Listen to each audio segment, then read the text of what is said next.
Cela fait 4 ans que le conflit a éclaté. Et lors de ma présidence de l'Union africaine, j'ai fait de mon mieux personnellement pour trouver une solution. Je me suis rendu à Kiev avec 6 autres chefs d'État africains. Je suis aussi allé à Sochi en juin 2022 au nom de l'Union africaine.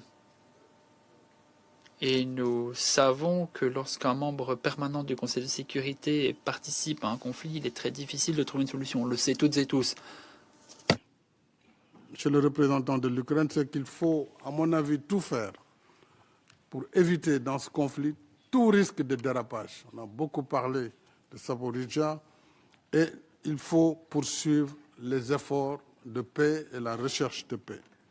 Si je suis élu, bien sûr, secrétaire général, je compte poursuivre mon action dans le même esprit que je l'avais fait à Sochi et à Kiev, c'est de parler à toutes les parties, de soutenir toute initiative de paix, celle en cours, il faut les encourager également le dialogue avec les parties prenantes, mais également les pays de l'Union européenne qui sont naturellement impliqués de par leur territoire et accompagner déjà les efforts qui ont été engagés par le président Trump dans le cadre d'une recherche de solutions.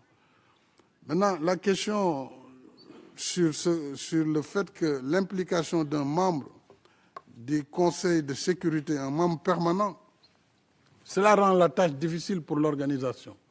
Parce que chaque membre permanent dispose du droit de veto. Ça veut dire que vous ne pouvez pas déjà prendre une résolution contraignante contre ce membre, dès lors qu'il va s'opposer à la résolution. Donc ça, c'est un problème global qui se pose à notre organisation. Je crois que la seule manière d'éviter, en tout cas le blocage du Conseil, c'est de poursuivre la réflexion, d'abord au niveau du Conseil de sécurité, parler vraiment aux différents membres, en particulier aux membres permanents, mais également au niveau de l'Assemblée générale. Il faut que ce débat soit le débat des États membres, pour que, au moins sur les questions de guerre, sur les questions de droits de l'homme majeures, lorsqu'il y a un conflit, qu'on puisse éviter tout droit de veto et qu'on puisse aller vers la résolution des conflits.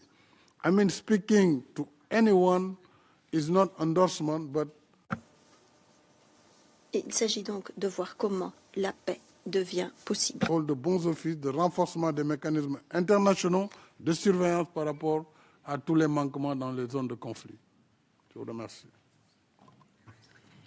Merci.